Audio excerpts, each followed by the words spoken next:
एक बार की बात है, पहाड़ियों के बीच बसे एक छोटे से शहर में जैक और सैम नाम के दो सबसे अच्छे दोस्त रहते थे। दोनों लड़के 15 साल के थे और उन्होंने सब कुछ एक साथ किया। पार्क में फुटबॉल खेलने से लेकर अपने घरों के पास जंगलों की खोज तक वे अविभाज्य थे। जैक और सैम स्कूल से घर जा रहे थे, तभी उन्होंने सड़क के किनारे एक छोटी कर्कश बिल्ली को बैठे देखा। उसके बाल बिल्कुल बिखरे हुए थे और वह भूखी लग रही थी। बेचारा, सैम ने करीब से देखने के लिए नीचे झुकते हुए कहा, यह कितनी प्यारी बिल्ली है। बिल्ली ने बड़ी याचना भरी आंखों से उनकी ओर देखा। जैक ने धीरे से अपना हाथ बढ़ाया और उन्हें आश्चर्य हुआ कि बिल्ली भागी नहीं। इसके बजाय वह जैक के हाथ से टकराया और धीरे से म्याऊं करने लगा।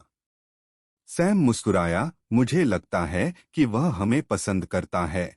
उन्होंने बिल्ली को अपने साथ घर ले जाने का फैसला किया। जैसे जैसे वे चल रहे थे, बिल्ली उनके पीछे पीछे चल रही थी, उनके पैरों के अंदर बाहर हो रही थी।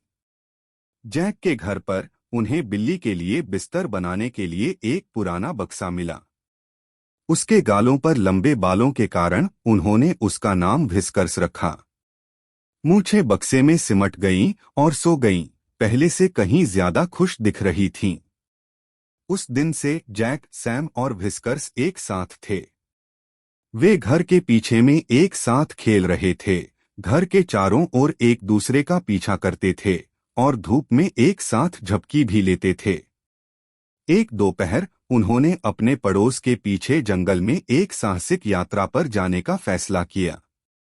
बिल्ली अपनी मूंछें आगे की ओर बंधी हुई और पूंछ ऊंची करके रास्ता दिखा रही थीं।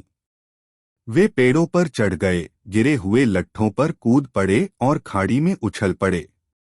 व्हिस्कर्स तितलियों के पीछे भाग रहा था, उसकी पूंछ उत्साह में आगे पीछे हिल रही थी।